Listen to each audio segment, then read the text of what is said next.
सोचिए, आप इंस्टाग्राम खोलते हैं, एक पोस्ट देखते हैं, कुछ देर बाद वही पोस्ट गायब। आप फेसबुक पर जाते हैं, वहां भी किसी पोस्ट पर लिखा है this content is unavailable in your region, और यूट्यूब पर वीडियो की जगह दिखाई देता है this video is not available. अब सवाल ये है कि आखिर ये पोस्ट और वीडियो हटा कौन रहा है? क्या सोशल मीडिया कंपनियां खुद तय कर रही हैं कि कौन सा कंटेंट हटाना चाहिए, या फिर सरकार इसे हटवा रही है? इस मामले को लेकर एक बेहद चौंकाने वाला आंकड़ा सामने आया है। मार्च से जुलाई 2026 के सिर्फ 5 महीनों में इंस्टाग्राम, फेसबुक और यूट्यूब को करीब 1,95,000 गवर्नमेंट बैक्ड ब्लॉकिंग डायरेक्शंस भेजे गए हैं। यानी कि सरकार ने हर दिन करीब 1275 ऑर्डर सोशल मीडिया प्लेटफॉर्म्स को कंटेंट हटाने के भेजे हैं। अगर इसे घंटे मिनट में समझें तो लगभग हर 68 सेकंड में एक ब्लॉकिंग ऑर्डर। ये आंकड़ा सामने आया है द इंडियन एक्सप्रेस की एक रिपोर्ट में, जिसने सहयोग पोर्टल से जुड़े डेटा को एक्सेस किया है। लेकिन कहानी सिर्फ 1,95,000 ऑर्डर्स की नहीं है। असल सवाल है, सरकार इतनी बड़ी संख्या में कंटेंट हटाने के निर्देश क्यों दे रही है? किस तरह का कंटेंट हटाया जा रहा है? सबसे ज्यादा ऑर्डर्स किस प्लेटफॉर्म को मिले हैं? और सबसे बड़ा सवाल, क्या ये ऑनलाइन सेफ्टी और लॉ एंड ऑर्डर बनाए रखने की कोशिश है, या फिर इससे फ्रीडम ऑफ एक्सप्रेशन पर एक बड़ा सवाल खड़ा हो रहा है? आज इसी पूरी कहानी को समझते हैं आसान शब्दों में। पहले नंबर्स को समझिए।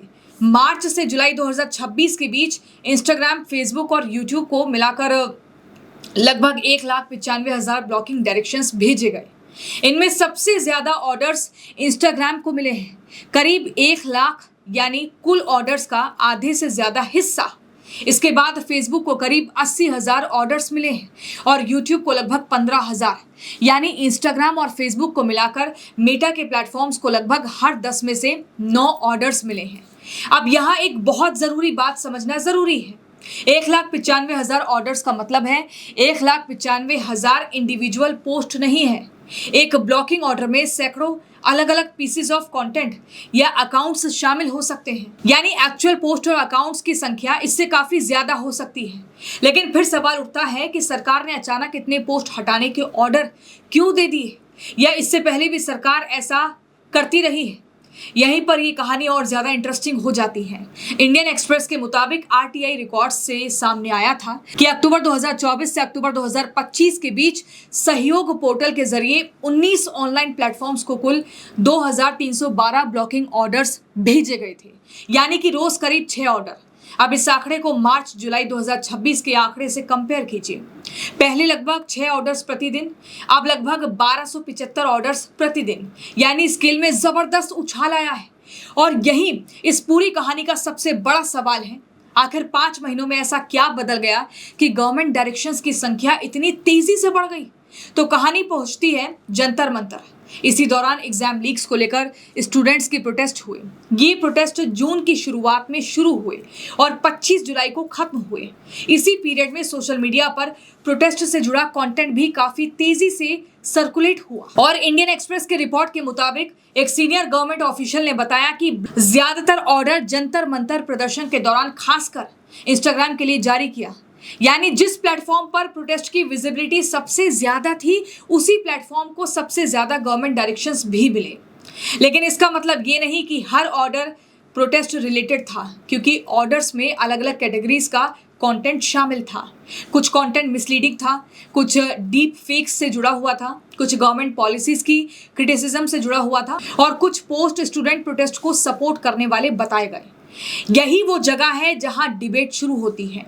एक तरफ सरकार कहती है कि फेक न्यूज, डीप फेक्स और अनलॉफुल कंटेंट को रोकना जरूरी है। दूसरी तरफ सवाल उठता है, अगर किसी प्रोटेस्ट को सपोर्ट करने वाला लेजिटिमेटेड क्रिटिसिज्म भी हट जाए, तो फिर लॉफुल क्रिटिसिज्म और अनलॉफुल कंटेंट के बीच फर्क कौन तय करेगा? यहां रुककर आपको ये जानना जरूरी है कि सहयोग पोर्टल आखिर है क्या। सहयोग एक ऐसा गवर्नमेंट प्लेटफॉर्म है जिसके जरिए सरकारी एजेंसियां सोशल मीडिया इंटरमीडिएटरीज को ब्लॉकिंग नोटिस भेज सकती हैं। मतलब आसान भाषा में, गवर्नमेंट एजेंसी को अगर लगता है कि कोई ऑनलाइन कंटेंट कानून का उल्लंघन कर रहा है, तो वो सहयोग पोर्टल का इस्तेमाल कर सोशल मीडिया प्लेटफॉर्म को उसे हटाने का नोटिस भेजती है। प्लेटफॉर्म उस कंटेंट को रिव्यू करके या एप्लीकेबल लीगल प्रोसेस के तहत हटाने की कार्रवाई कर सकता है। लेकिन 2026 में एक और बड़ा बदलाव सामने आया। अब मामला सिर्फ ऑर्डर्स का नहीं, ऑटोमेशन का भी है। इंडियन एक्सप्रेस की रिपोर्ट के मुताबिक मेटा ने गवर्नमेंट डायरेक्शंस की कंप्लायंस के लिए अपने एपीआई को सहयोग पोर्टल से इंटीग्रेट किया है। इसका मतलब है कि गवर्नमेंट डायरेक्शन सिस्टम पर अपलोड हुआ और उसके बाद कंटेंट को ऑटोमेटिकली टेक डाउन करने की प्रक्रिया शुरू हो सकती है। यानी हर मामले में प्लेटफॉर्म की किसी जिम्मेदार कर्मचारी की तरफ से अलग से मैनुअल रिव्यू होना जरूरी नहीं। अब सोचिए, एक तरफ गवर्नमेंट एजेंसीज हैं, दूसरी तरफ सोशल मीडिया प्लेटफॉर्म्स और बीच में है एक ऑटोमेटेड सिस्टम। यहीं पर डिजिटल राइट्स को लेकर सबसे बड़ा सवाल उठता है, क्योंकि अगर मशीन ऑटोमेटिकली कंटेंट हटाती है तो क्या हर ऑर्डर की पर्याप्त लीगल स्क्रूटनी हो रही है? क्या प्लेटफॉर्म के पास उस ऑर्डर को चैलेंज करने का मौका है? क्या यूजर को पता चलता है कि उसका कंटेंट किस गवर्नमेंट अथॉरिटी के रिक्वेस्ट पर हटाया गया? और अगर गलती से जरूरी कंटेंट हट गया तो उसे वापस कौन लाएगा? फ्रीडम ऑफ स्पीच या ऑनलाइन सेफ्टी, इस बहस के दो सबसे सेंसिटिव हिस्से हैं। भारत जैसे लोकतंत्र में फ्रीडम ऑफ स्पीच बेहद महत्वपूर्ण है, लेकिन फ्रीडम ऑफ स्पीच का मतलब ये भी नहीं है कि इंटरनेट पर कुछ भी पोस्ट किया जा सकता है। Fake news, deep fakes, violence को भड़काने वाला content, child sexual abuse material, terror related content या कानून का उल्लंघन करने वाला मटेरियल, ऐसे कंटेंट पर एक्शन लेना सरकार और प्लेटफॉर्म्स दोनों की जिम्मेदारी हो सकती है। हाल के महीनों में गवर्नमेंट ने हार्मफुल ऑनलाइन कंटेंट पर एक्शन की जरूरत पर जोर दिया है। उदाहरण के लिए जुलाई 2026 में सरकार ने सोशल मीडिया प्लेटफॉर्म्स पर चाइल्ड सेक्सुअल अब्यूज मटेरियल से जुड़े कंटेंट और एडवर्टीजमेंट्स पर तेजी से कार्रवाई करने को कहा था। यानी हर टेक डाउन को सेंसरशिप कहना भी सही नहीं होगा, लेकिन हर गवर्नमेंट टेक डाउन को ऑटोमेटिकली सही मान लेना भी सही नहीं होगा, क्योंकि असली सवाल कंटेंट की कैटेगरी को लीगल बेसिस का है। मान लीजिए एक व्यक्ति सरकार की किसी पॉलिसी की आलोचना करता है, उसका कंटेंट तीखा है लेकिन फैक्चुअल है। दूसरा व्यक्ति उसी इश्यू पर फेक वीडियो बनाता है। तीसरा व्यक्ति डीप फेक बनाकर किसी नेता के मुंह में ऐसी बात डाल देता है जो उसने कही ही नहीं है।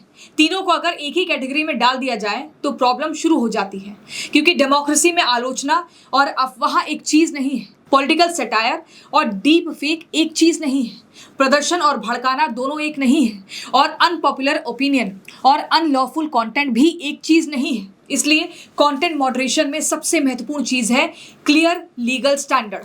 यहाँ पर आपके लिए ये भी जानना जरूरी है कि भारत का कानून इस पर क्या कहता है। इंडियन एक्सप्रेस के मुताबिक कई ब्लॉकिंग डायरेक्शंस आईटी एक्ट की सेक्शन 79(3)(b) के तहत जारी किए जाते हैं। इसके अलावा सरकार के पास सेक्शन 69(a) के तहत भी ब्लॉकिंग पावर्स हैं, जिसका मतलब नेशनल सिक्योरिटी और पब्लिक ऑर्डर जैसे मामलों में किया जाता है। लेकिन दोनों मैकेनिज्म्स को एक ही चीज समझना गलत होगा, और इसी वजह से प्रोसेस, अथॉरिटी, रीजन और अकाउंटेबिलिटी बहुत इंपॉर्टेंट हो जाते हैं। किस अधिकारी ने ऑर्डर दिया, किस कानून के तहत दिया, क्या रीजन बताया गया, किस कंटेंट को अनलॉफुल माना गया, क्या अफेक्टेड यूजर को जानकारी दी गई और क्या अपील या रिव्यू का रास्ता है। इन सवालों के जवाब जितने ट्रांसपेरेंट होंगे उतना ही भरोसा बढ़ेगा। सरकार के 3 घंटे वाले नियम पर भी सोशल मीडिया पर बहस का विषय बना हुआ है। फरवरी 2026 में सरकार ने आईटी रूल्स में संशोधन किया था। इस नियम के अनुसार कंटेंट रिमूवल के लिए रिस्पांस विंडो को काफी कम किया गया और कई मामले 2 से 3 घंटे के अंदर एक्शन लेने के लिए कहा गया। अब इसे प्रैक्टिकल तरीके से समझिए। एक गवर्नमेंट नोटिस आया, प्लेटफॉर्म के पास लिमिटेड टाइम है। अगर हजारों नोटिसेस आ रहे हैं तो हर कंटेंट की डिटेल्ड ह्यूमन रिव्यू करना कितना मुश्किल होता है। तब इसे ऑटोमेशन से जोड़ दिया जाता है, लेकिन ऑटोमेशन में कई समस्याएं आती हैं। जैसे अगर गलत कंटेंट फ्लैग हो गया तो, मशीन को कॉन्टेक्स्ट समझने में गलती हुई तो, अगर सटायर को मिस इन्फॉर्मेशन समझ लिया गया तो, अगर क्रिटिसिज्म को अनलॉफुल कंटेंट समझ लिया गया तो, अगर एक जर्नलिस्ट की रिपोर्ट गलती से ब्लॉक हो गई तो फिर क्या होगा। यही वजह है कि स्पीड के साथ सेफगार्ड्स भी जरूरी हैं। अब कोई ये सोच सकता है कि गवर्नमेंट टेकडाउन सिर्फ भारत की प्रॉब्लम है। ऐसा नहीं है, पूरी दुनिया में गवर्नमेंट्स और सोशल मीडिया प्लेटफॉर्म्स के बीच कंटेंट हटाने को लेकर लगातार टेंशन है, क्योंकि सोशल मीडिया प्लेटफॉर्म्स अब सिर्फ एंटरटेनमेंट एप्स नहीं रह गए हैं। वो पॉलिटिक्स है, न्यूज़ है, बिजनेस है, इलेक्शंस है, प्रोटेस्ट है और पब्लिक ओपिनियन बनाने का सबसे बड़ा प्लेटफॉर्म भी है। भारत में सोशल मीडिया यूजर्स की संख्या 600 मिलियन से ज्यादा है। यानी भारत में ऑनलाइन कंटेंट सिर्फ ऑनलाइन नहीं रहता, कुछ घंटों में लाखों लोगों तक पहुंच सकता है। एक फेक वीडियो किसी कम्युनिटी में टेंशन पैदा कर सकता है। एक डीप फेक किसी नेता या सेलिब्रिटी की रेपुटेशन को नुकसान पहुंचा सकता है और एक जेन्युइन वीडियो किसी बड़े पब्लिक इशू को नेशनल डिबेट बना सकता है। इसीलिए गवर्नमेंट के लिए सोशल मीडिया को रेगुलेट करना जरूरी भी लगता है, लेकिन उसी वजह से रेगुलेशंस का मिसयूज होने का रिस्क भी बड़ा है। सोशल मीडिया आज पब्लिक स्क्वायर है। पहले लोग अपनी बात चौक चौराहे पर कहते थे, फिर न्यूज़पेपर्स और टेलीविजन आए। अब इंस्टाग्राम, यूट्यूब, फेसबुक और एक्स जैसे प्लेटफॉर्म्स पब्लिक डिबेट के सबसे बड़े स्पेसेस हैं। तो अगर किसी गवर्नमेंट एजेंसी के पास किसी कंटेंट को हटाने की पावर है तो ये सिर्फ एक पोस्ट हटाने की बात नहीं है, ये तय करने की बात है कि कौन सी आवाज कितनी देर तक पब्लिक स्पेस में दिखाई देगी। इसीलिए गवर्नमेंट के पास पावर होना जरूरी हो सकता है, लेकिन उस पावर पर अकाउंटेबिलिटी भी उतनी ही जरूरी है। आप इस बारे में क्या सोचते हैं? कमेंट करके अपनी राय जरूर दीजिएगा।